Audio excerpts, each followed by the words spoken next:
Hello everyone, my name is Alckemy. Welcome to the channel. I honestly was not going to do this video, but because I'm already seeing things pop up on the internet of how to sound like Noisia with Serum 2, I can't help but feel annoyed and decided that I am going to put a base video out with this in mind, and we're going to be making something from scratch that sounds like this.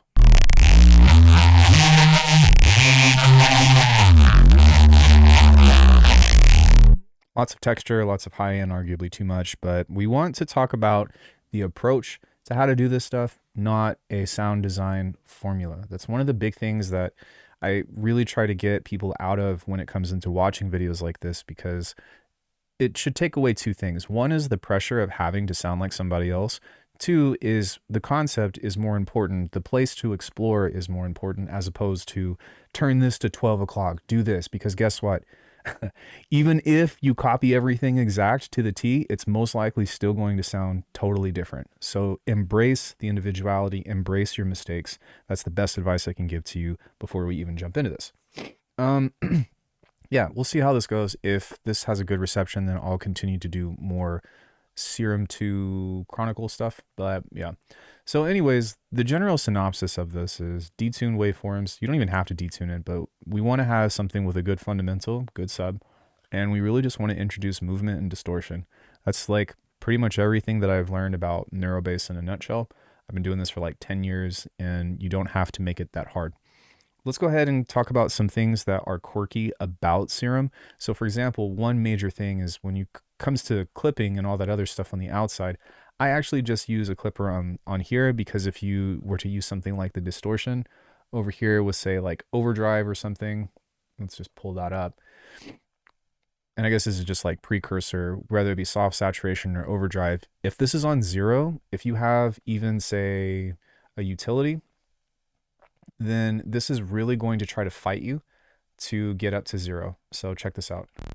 All right, this is at minus 14.5. If we turn this up all the way, if we did another one, minus 8, minus 8. So it's not even that this is working. You see that? So this is going to try to keep you from turning your stuff up pretty loud. And that's okay, because gain staging exists, and if you're used to working this way, then it shouldn't even be a problem for you. However, if you are used to working at extremely loud volumes like I am, then it might behoove you to turn this up first before anything. Sorry, not before anything, but towards the end, in order to get the aggressiveness that you might want. Yeah, cool. Okay, so kind of like what I said, I want to teach the approach of how to do this as opposed to the exact formula. And when it comes into a couple of tricks, we need to detune a waveform. We might add some, FM and movement and stuff. Then we're going to send it into filter 1 and 2. Usually the trick is to do either a morphing filter or a bandpass or a combination of both. We are going to frequency split this in between a low, middle, and high. The mid's going to be the most important. There's a trick here that you need to pay attention to, which we'll talk about in a minute. And then we need to OTT the hell out of it and resample or whatever it is that you want to do. So, sound good? Cool. Let's go ahead and get started while you hit the subscribe button. So whenever you open up Serum 2, you're probably going to be met with something that looks like this. And the first order of business is the random. So you want to turn this down because you want the phase to start every time, because when it comes into the interactions of turning the unison on, we actually want to have the width at 0, and we want it to phase at the same time whenever we start a new note. And so if you do that correctly, take a listen.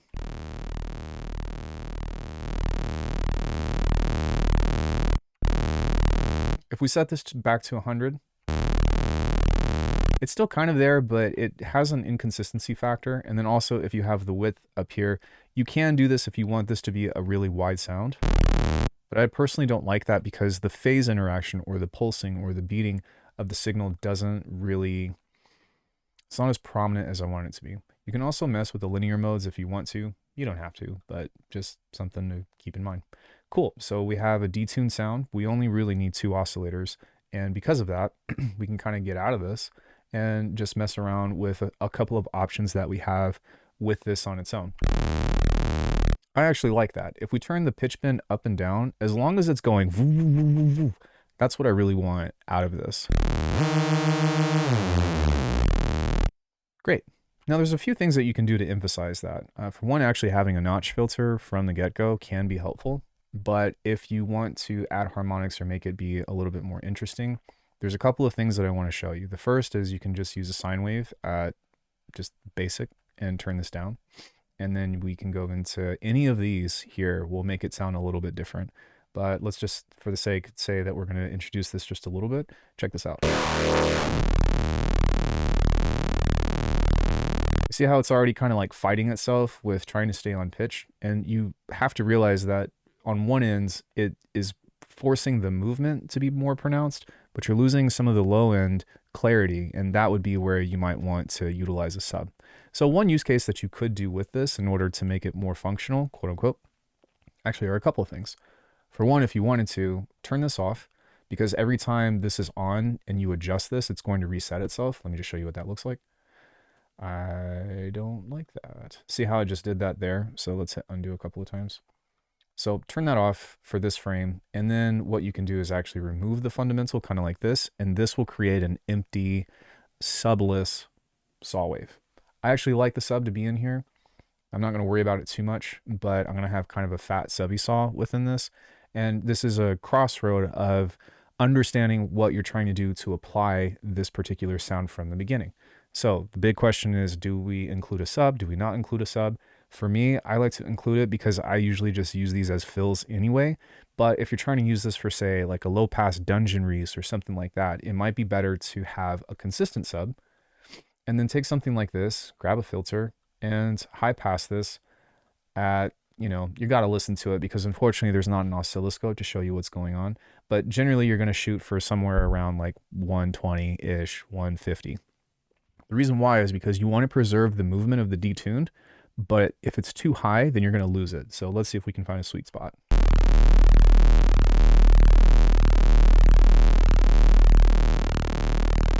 Now I turn this down because I want this to be a little bit more even, but can you hear now how we have the detuning, but we also have a consistent sub?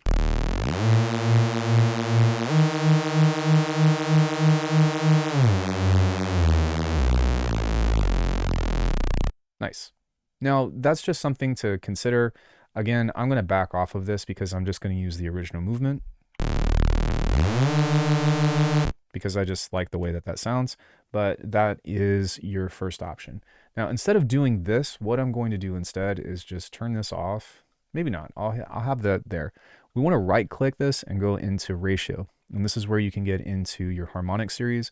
You absolutely can also just use the harmonic series if you want. If you go analog, it should be here somewhere. Perhaps digital, harmonic morph, harmonic subtle, harmonic series. Shout out to Noisia. They have a great masterclass on their Patreon about Serum in general. But anyways, I'm going to turn this up to like 7, and I'm going to slowly introduce this at a very, very low volume. So, and you hear how that has a little bit of a tone on top? It's going woo. Now this right here is really nice because right now it doesn't sound that great, but when you send this through distortion, it's going to kind of melt, fuse, I don't know, make the two sounds blend in a really high-pitched, not high-pitched, but a higher ratioed sound combined with the distortion into a lower sound is going to pretty much cause something like, it's going to cut it out and it's going to make it sound super aggressive at one point or another, but I'm getting a little bit ahead of myself. So we're actually going to leave oscillator 3 open, and this is going to be our resampling pool in case if you want to do more.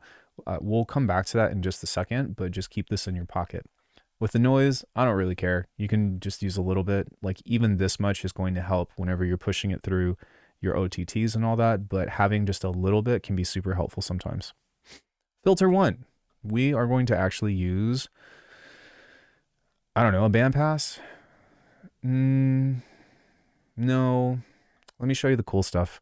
So we'll use a PZSVF. PZSVF. This is your morphing filter, and it's a little bit confusing, and part of the reason why is because when you click on this, the resonance is usually about here. It's not going to represent the graph that we're about to show you until it's about here. So let's just go ahead and do that. And what we want to do is we want to create a vowel shape. So this is pretty much what a vowel looks like in some way or another. with filtering, and you don't need this to be that deep. So somewhere around here. And part of what you're going to have to play with whenever you utilize this is how big do you go? And this says 18, but I can tell you that this is a relatively finicky filter. And so you can be a little bit more subtle with it, kind of like this, as opposed to pushing everything to the max. Whereas if I'm using something like Slice EQ and other synths or whatever, I actually have to be like 30 dB plus, and it still doesn't sound like enough. So because of that, though, we can actually create some cool shapes here and kind of just focus on creating a few different vowels. And it doesn't really matter until we actually hear it in context, but some subtleties, something kind of like this.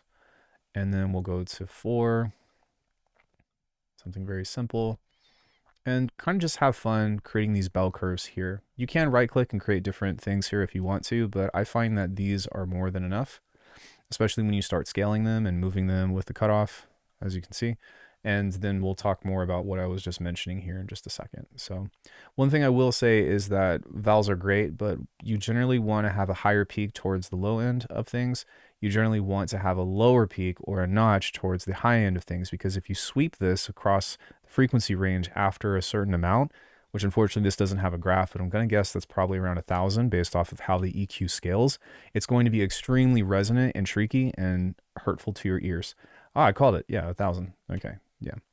I don't know what that exponential curve is or that exponential rate, but most EQs are like that.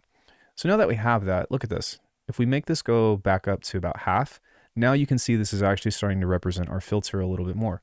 And when you move this, even if there's nothing else outside of this, it can do a lot for you just by moving this around. So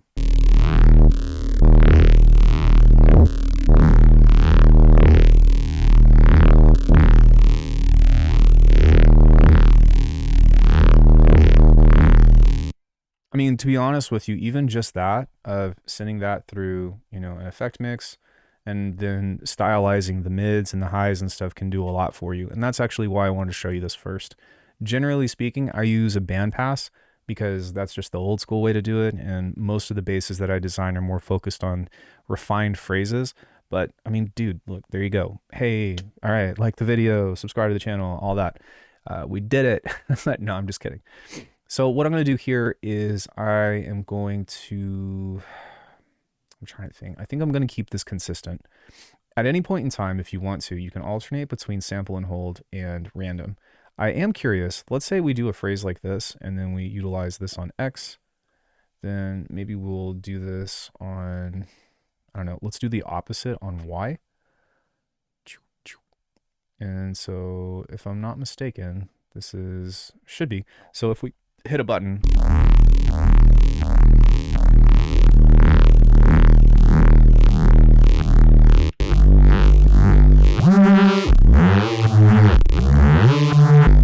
Okay, cool.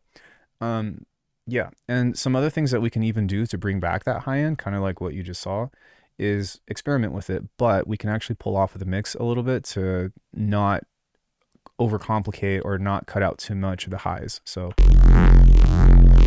see how we're getting it back a little bit?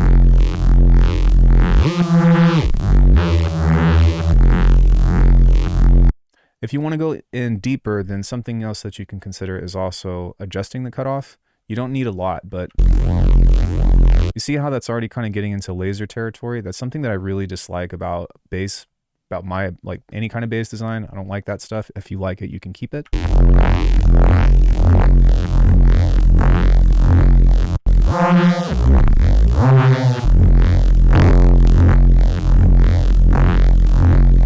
Sorry, just messing around with some of this stuff, and then even kind of messing around with this if you want to.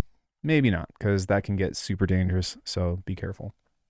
Now, one thing that you can do is you can also send this into a bandpass, and you can turn the A and B on and set it up to something kind of like this. Bandpass 12. And one thing that I actually really like about Serum, even from the first version, is that you can turn the cutoff down just a little bit to where we're still allowing some of this to pass. And so if we maintain some of the character and kind of sweep, let's say around the lowest note that you're probably going to play, which is anywhere between 30 and 40 hertz, and then you only make this go up to, you know, a mid phrase of say 500, then you're going to get some of the low end phrasing that's going to be a little bit more easy to detect for the kind of like deep and growly.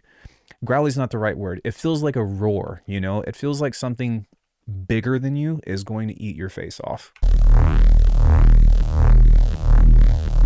Now, the reason why it sounds like this right now is because our routing here is a little bit wonky. So let's go to the mix. We're going to go filter one. And then on the noise, wherever that is, okay, that's already routed to filter 1 as well. So we can set this to filter. And then this is also an option that you can play with depending on how it sounds. You just need to listen to it. I don't really want to go through every single option with you because I don't want to waste your time, but just know that you might want to be like, hey, I'm going to do this again 50 different times, or save it right now and make a different version. I'm going to be like, what does that sound like? Or something that we can even do is be like, this might be cool to mess with in the future.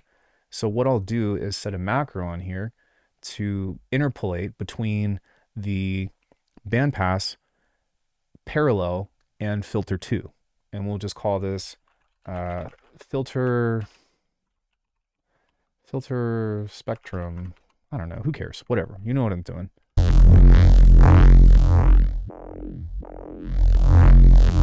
And even though those are kind of polarizing with how they sound, this, through lots of distortion, can actually sound pretty incredible. And generally speaking, this is actually where I start. So just let that be known. Also, at any point in time, you can switch this into sample and hold and either do something that's jagged or turn the smooth on. I don't personally like the chaos with these because of the way that it's still a pattern, but it's a pattern that has a scale degree of like small circle, medium-sized circle, big circle, and everything in between, but it's still at the end of the day some kind of circle. Does that kind of make sense? So with the random, you'll actually start to see that whenever you hit something or you play something, I set these to retrigger, that the movement here is going to be a little bit more, I don't know, volatile? I don't even know how to explain it, but just take a look.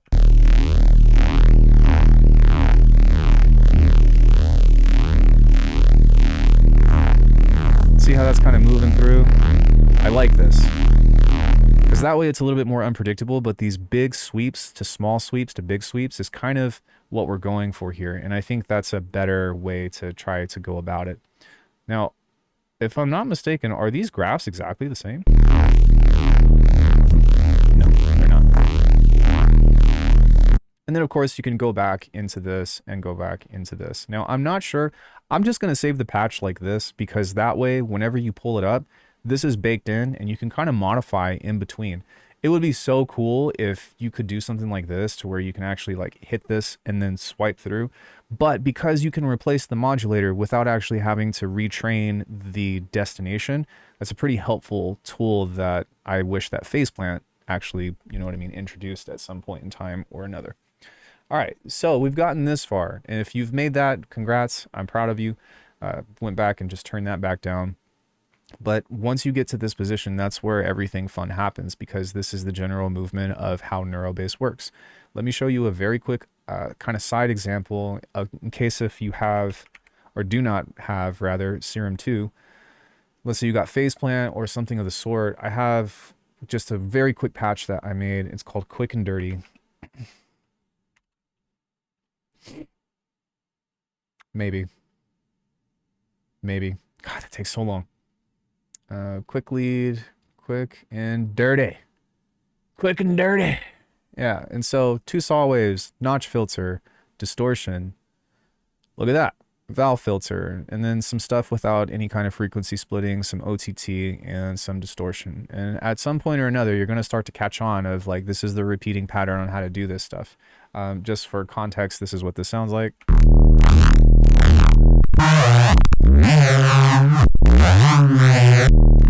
Cool. That took me about 2 minutes to make, and I know that I've spent a little bit of time talking more about this stuff, but it's because I want you to understand what we're actually doing here, as opposed to turn this to 12 o'clock, turn this to 9. That's like, that doesn't tell me anything. What are you doing? Yeah, sorry. Anyways, it's effects time. Now, one of the most prominent things that you heard in the phase plant sound is the comb filter, and this is one of my favorite things to apply because the tearing sound is a staple of drum and bass, neuro type sounds, whatever. And before I go any further, like understand that there are so many different kinds of neuro. Whenever I think of neuro, I think of the greats, you know, Cohen sound, Noisia, all that stuff. It's all about the, you know, the sounds that are not sounding like somebody is squishing earwax in my ear or something. I'm not really a fan of those, but they still have a place. They deserve to be mentioned, and there are other people on YouTube that do that stuff. I just think that it's way more difficult, and has been way more difficult in my experience, to do it this way and to make these kinds of sounds than to just like go ham with notch filters. Maybe I'll do that in another video if there's interest for it, but I feel like that caters towards the yompers. Sorry. Okay. We have a frequency split. Low, middle, high. Something that's really important about this that you might not notice at the very beginning is the cutoff range. So 210 to 1000, right? I think that it's important to tell you to explore, right? But one thing that I've noticed as a pattern that I keep running into, that I'm going to like just throw this out there so that way I never make the mistake again. It's not a mistake. It's just like problem solving of why doesn't it sound the way that I want it to, I think is the best thing to say. If you're only sweeping using a comb filter with some resonance in between this range here, between 210 and 1000, you're not going to get very much. It's not going to sound all that different. And I think the best way to describe that is to throw this on here and maybe just kind of sweep this from, let's go 306 to 1K or to like 1.2. So somewhere around there. And let's take a listen. Also make it slow. It's kind of there, but not really.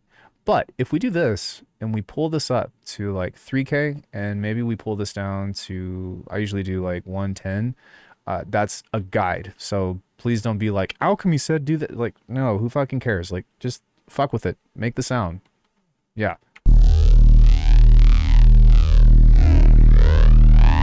Oh, there it is.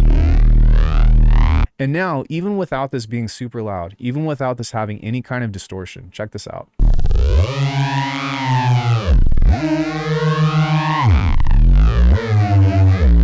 So doing that is extremely helpful in getting that sound to become a little bit more prominent.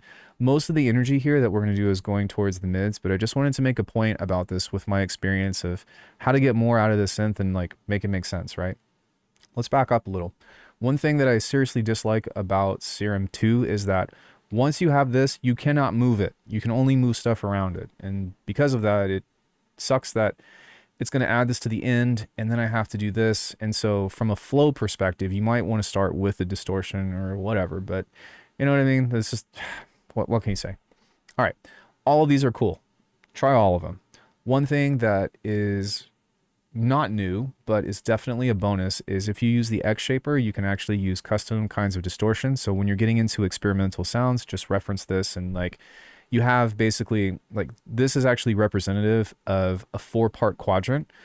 I know that there's 4 quadrants here, but let's just multiply that by 4 because this is only talking about the dynamics from the zero crossing, which is the quiet sounds, to the louder, to the louder, to the louder. I want to make that very clear. That's how this works. I know that because this is what shape this makes. And you can see that this is symmetrical with this kind of distortion. Cool? Cool. So quiet parts of the sound, if you want to pull that up, you're going to go something like double click maybe and go yoink. But really, like, before getting into this kind of stuff, and like, let me kind of back up a little bit, understand that whatever you're doing here is going to have a representation here. And that's cool because you can kind of utilize that to, you know, find a middle ground. I don't know if B is actually like, so if I do this and then I go here, I think that what ends up happening is that this is the middle and this will morph between the two, if I'm not mistaken. Let me go like this, and then let me go like this. Yeah, so this actually becomes somewhat of a wavetable, and I kind of just wanted to touch on this. We're actually not going to be using this, but I thought that it was kind of cool to kind of just understand that. So you can see that if it's way further on the left, it looks like, you know, just your typical like nice saturation. And then once you do this, you get into some other weird wonky stuff. This is definitely a cool place to play for, what would you say, experimentation and all that. Just make sure that you're working on a low volume because wave shaping can get kind of insane. For the sake of keeping this usable, we'll probably just use a tube for now because I like the way that that sounds. It's tubular.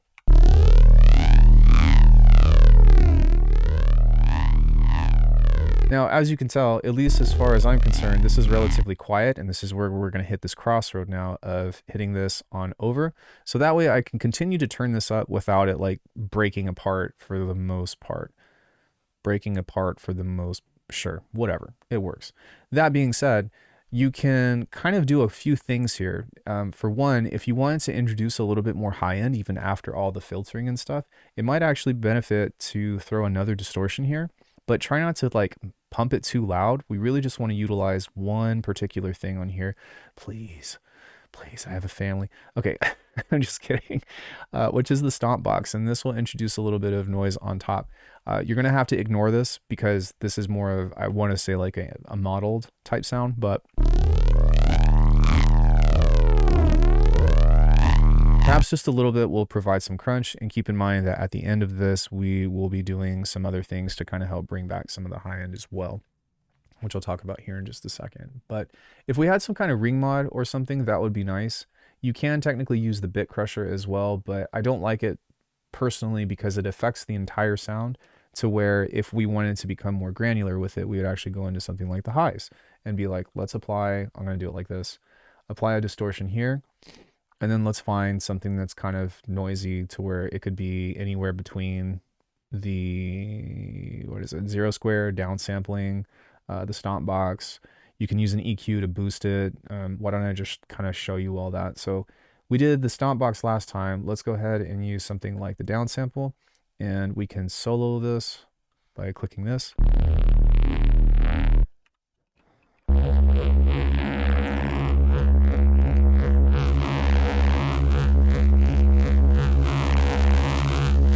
We're really just trying to bring some of that back.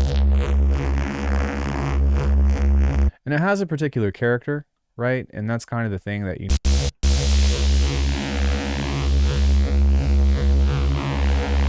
Okay, yeah, if you want to control that, good God, I would need to probably say like, hey, loudness warning at whatever timestamp we're on. But if you want to control that, you can do a mix in with this. And that will work just fine. We don't need to go ham with this. And the reason why is because we're going to pull it back up with an OTT anyways. And even after that, we're going to use a cutoff to like reintroduce the cutting sound. And I'll talk about that concept here in just a second. Let's go ahead and focus on the mids for a hot sec, because there's more that we can do with this. For one, if you want to add more filtering and all that, this would be a good place because you have individual control over, well, what you're doing with your mids. And so sometimes something as simple as a notch can be super helpful around, let's say anywhere between 250 and 1000 hertz, because you're kind of opening that space up, and that's where the most prominent vowels are for the low sounds, right? So the O's, the A's, the Oo's, you know, once you get into like the E's, that's a higher frequency range that you're starting to use your vocal cords to cut off. Sorry that it's so technical, I guess, but that's probably why you're here, right? Is to kind of understand that. Maybe we can even do it this way.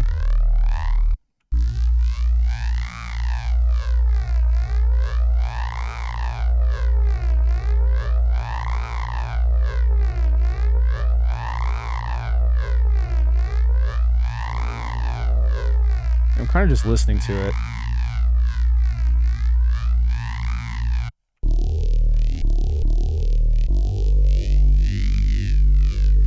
Cool. Let's go ahead and add, we might want to change this just a little bit.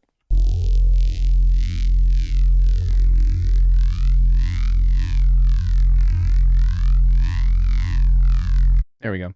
You can always distort the mids again as well if you need to. But something that I like doing on this is a phaser, because the phaser just usually makes stuff sound a little bit better. I wish that this had a stereo control. Unfortunately, I don't think that it does. But pretty much what we want to do is we want to turn the rate down all the way to 0, and then we want to adjust the frequency in that same range. So something like this, generally speaking.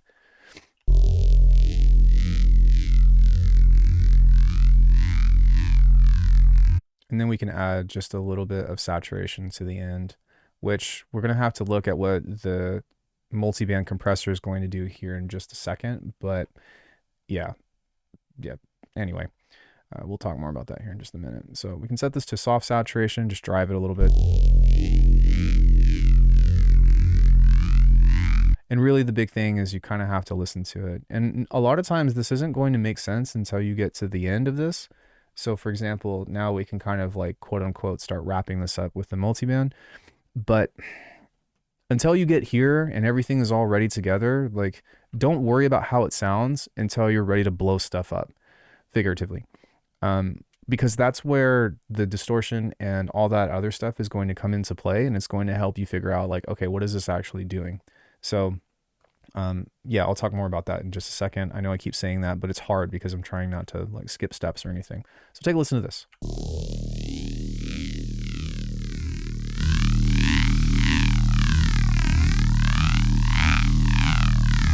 Okay.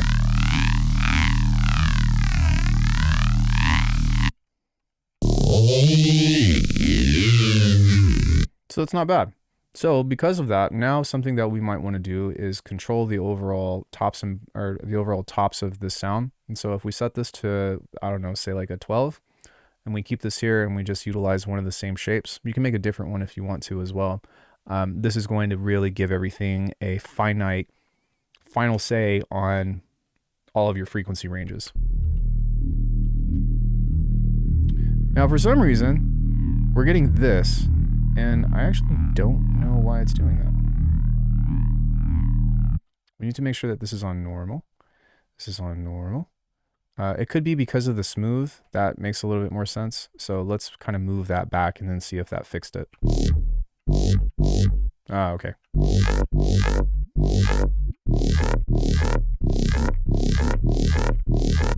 And because of this, you can change this into any shape that you want to.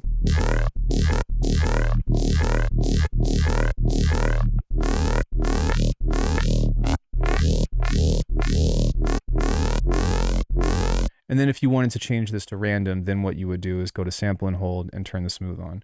Or don't. You know, just do whatever you want to do. It doesn't really matter, but just understand like this is how you control it and this is how you modify it.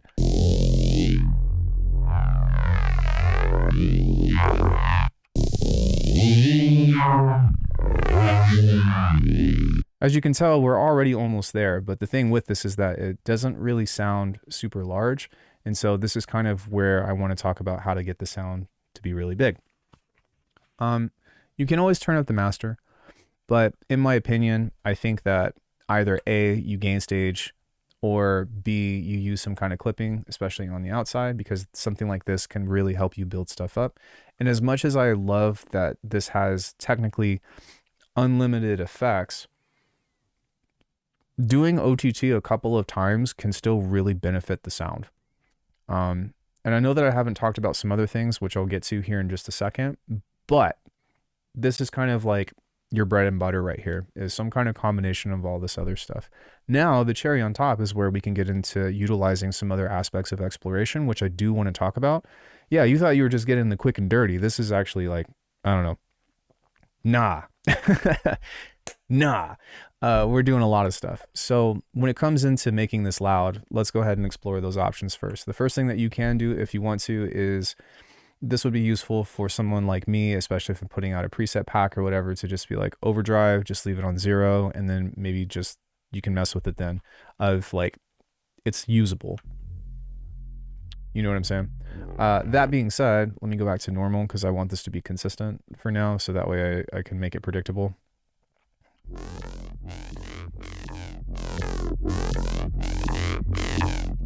I don't think that this will actually clip, or sorry, I think this will go over 0. So my recommendation is to just utilize the over, and feel free to turn this up a little bit.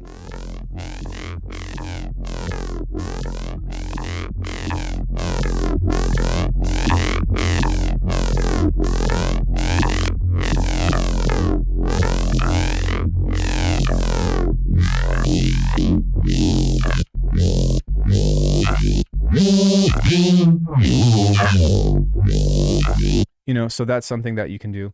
The other thing that I would probably recommend, and I'm not suggesting that you go out and buy this, just use the Extra Records OTT or whatever, but I use something like this, and I usually just boost the lows and the highs a bit, turn this up, and this usually helps out a lot with turning down the release of making it more aggressive. So without, with.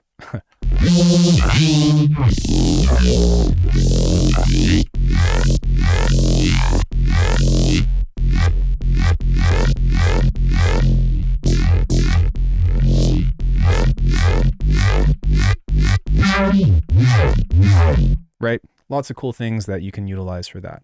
Now, because we have the structure, because we have the general approach of how all this stuff works, this is where the interpretation and the make it your own really comes into play. The first thing that I want to talk about is spacing.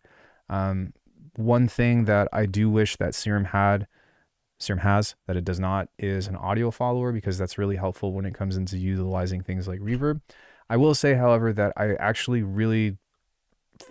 think this is one of the best convolution reverbs that is available. I don't know if they sell Serum effects separately, but I will say that this sounds great. And something with this that this does that almost no other convolution does is having the option to modulate the size.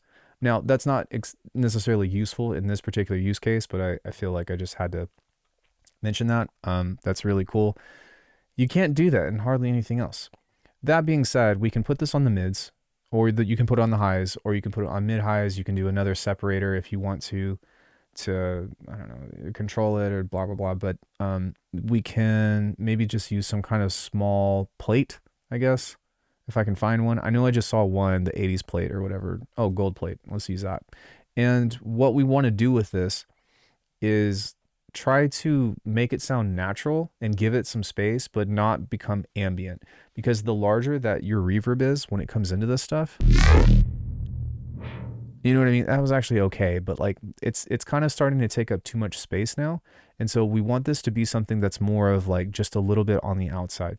You can replace this with a dimension expander if you want to, but the reason why I don't like doing that is because you're essentially creating like mid-side stuff, and I want more control with whatever that does with the Haas effect or double delay, or yeah, don't take my word for it. That's my own personal sentiment. We can talk about it in the comment section if you want to, but that's just why I don't like to do that usually.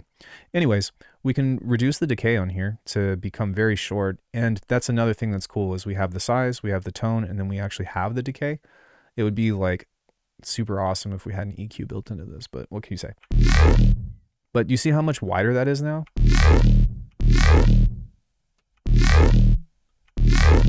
It's just a little bit, but it's a little bit enough to make it sound like it actually belongs somewhere. And I can't tell you how important this is for context and sounds, especially if this is meant to be like your main upfront synth, right? If this is supposed to be like, I don't know, this is your downbeat for whatever reason, or, you know, maybe even a pitch bend of like, you know, that is something that really helps establish the tone and the feel, the vibe of how aggressive you want something to be, if that makes sense. And so just a little bit of space can do a lot. And there's a lot of tricks that you can also utilize. For example, I don't know if this is going to do anything right now, but if you have a small amount of delays, and that's another video for another day, but small amounts of delays and convolution and stuff, and you send that through distortion and then you filter that, you start to get into a totally different territory of like great aggressive sounds. Yeah. Cool. I'm almost out of breath. Sick. So because of that, you have infinite shapes that you can utilize here. Everything is already together. Maybe something that we can do is touch back on this and see what that sounds like. Maybe perhaps by changing this, it might make a difference. It might not.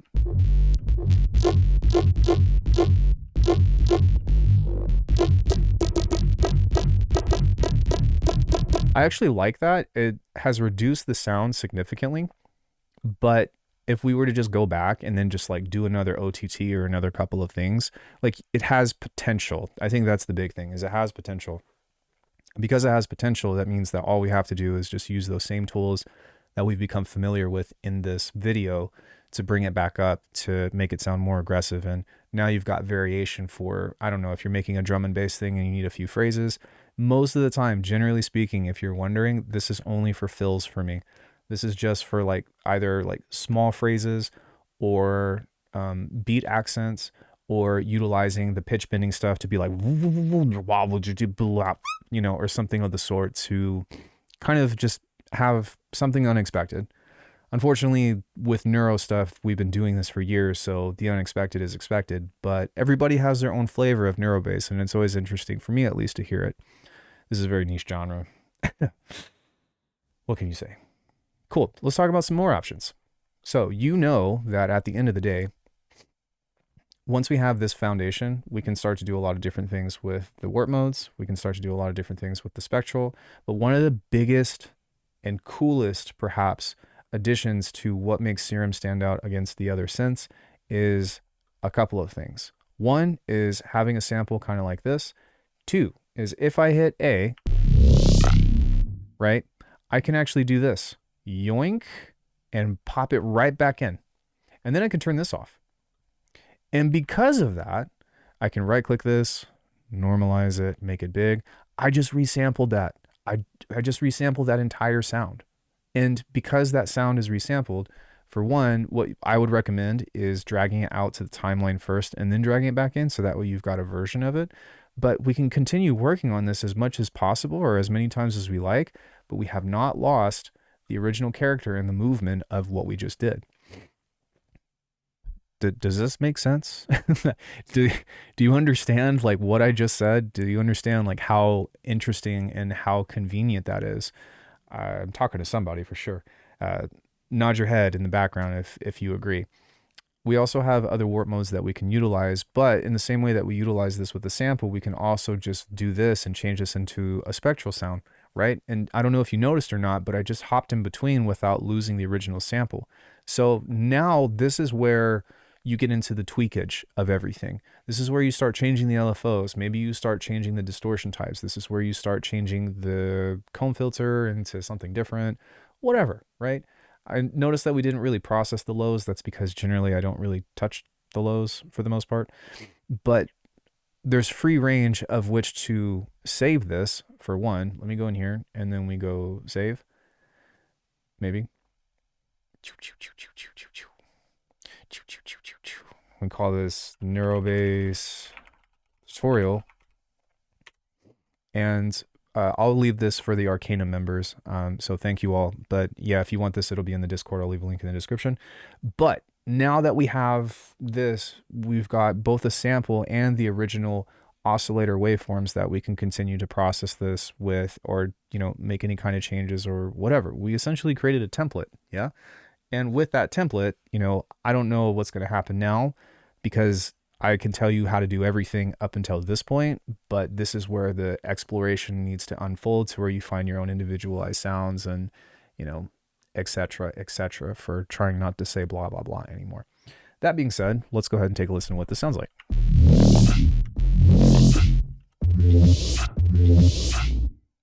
That's really cool. It almost sounds ghostly, right, with whatever's going on. And even though it's like kind of just a hint of this, and it's more so of the white noise, if we were to take that sound and we were to do something like this, which, by the way, if you don't have rolling sampler, I don't think that I can go a video without mentioning it, but it's from Birds Things, because I know someone's going to ask. I swear to Bob, if you ask me in the comment section what this is after I just told you, I'm going to, I don't know, I'm going to beg you all to subscribe and buy my stuff off of the website for the next 6 videos. How about that? That's a threat. No, I'm just kidding. But yeah, so even taking something like this and then throwing that through a fuse compressor again could sometimes lead to some cool results. So let's take a listen to this. Mind you, this clip is already on, in case if you're wondering, but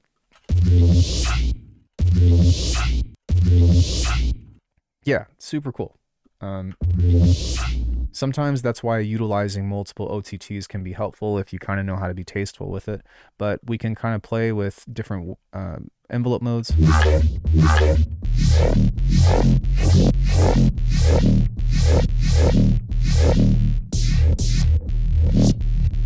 And And then, I'm sorry, but we also need to make sure that that these are in here. I've just picked up on that, of why that isn't making that sound, but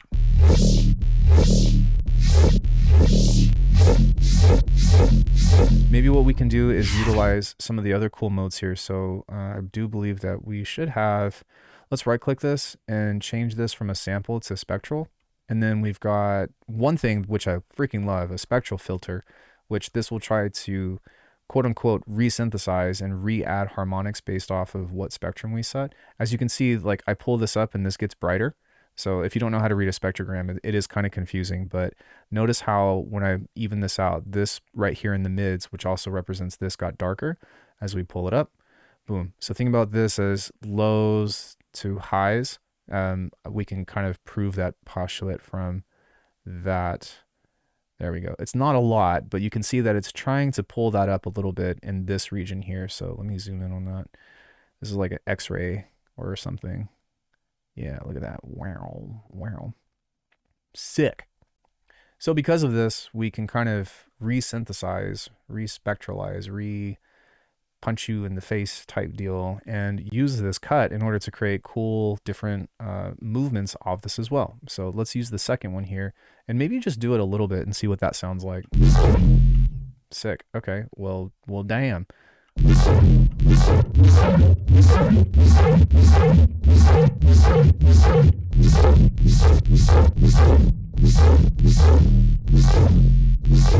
And then you're going to have to mess with it, because even I don't know what this stuff is going to sound like, and that's part of the reason why I enjoy making videos sometimes, is just be like, hey, let's see what happens. We can use vocode, we can use mask.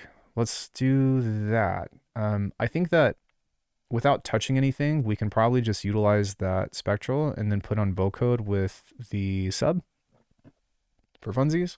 So let's turn this on, turn the level down. Let's see if this does anything, which I have no idea, so bear with me, okay?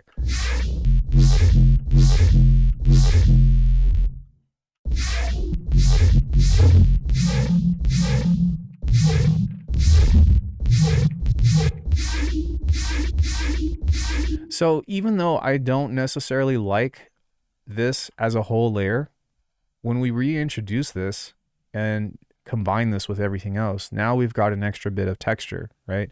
I do want to make sure that this is going here first, but at the same time, also, let me map this. We have to do it through the mix. It would be nice if I didn't have to do that. Filter C from this. Sweet. I don't know if you can tell or not. It is a little bit subtle, but can you hear how we've created texture over the top? So sometimes you don't really know what you're going for. This might not be the answer for like, oh, this is going to make the most interesting sound, but it did make whatever sound we just had that much more unique, that nobody on the planet is going to notice except for sound design nerds like myself.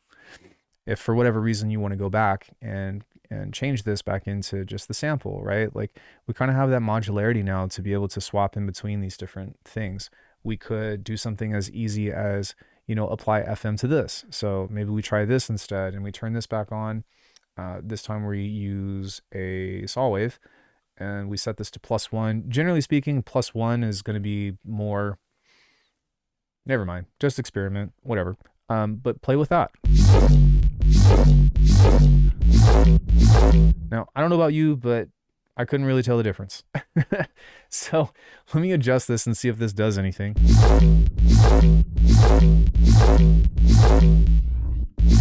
No, do you know why? It's because I have this set on A instead of sub. Sorry. I swear, I know sound design sometimes. I apologize. Let me turn this down. Let's reintroduce that.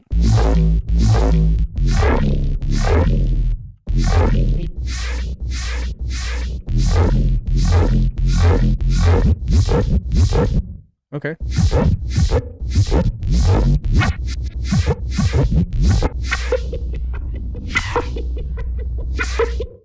Okay, I don't know what's going on right now, but that's kind of cool. I'm going to change this to forward loop, see if that does anything, and then cut this off here so that way we have a constant sound. Hey, that might help.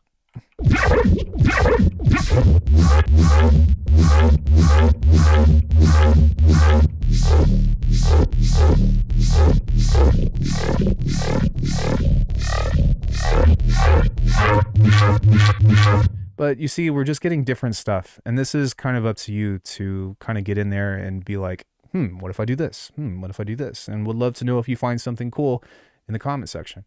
But I want to show you the workflow, or I wanted to rather show you the workflow behind all this stuff. I wanted to kind of give you the tools that you can utilize to figure out how to get the source of the sound and then figure out how to continue to take it further. For example, one thing that you could also do is send this into a bus, and then you can change this into whatever this stuff is, go into the routing here and have multiple lanes in which to send this stuff through, right? Which I don't feel like is necessary to go into, because to be honest with you, it would just be doing this again. But it exists, and I think that's important to realize that and to explore that, which maybe I'll do in a different video. But yeah, because you have the ability to kind of change this from bus 1 to bus 2 to bus main, sorry, you would have to do it in the reverse. So you would send all of these into bus 1, and then you can send bus 1 into bus 2, and then you can send bus 2 into main. So that way now you've got a 3-stage effect processing chain. Yeah. I think that it's likely overkill. I'm really trying to get into the less is more if possible. But that's not to say that, you know, especially if you haven't done stuff like this before, to walk down that path and figure out what works for you. So I don't really want to see, which I can't control it, how to sound like Noisia, how to sound like Cohen sound. Like, I want you to sound like you. And I want to give you the tools that you need to start shaping and expressing yourself in a way that's already going to be original off the jump instead of just copying sounds. I think that there was a time and a place for it, especially when nobody knew how to do this stuff.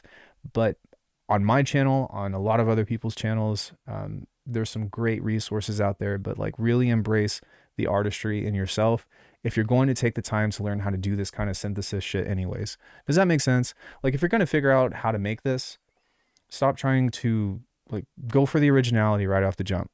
Sorry, just side tangent. Anyways, I do not currently have, no pun intended, a sound pack for Serum.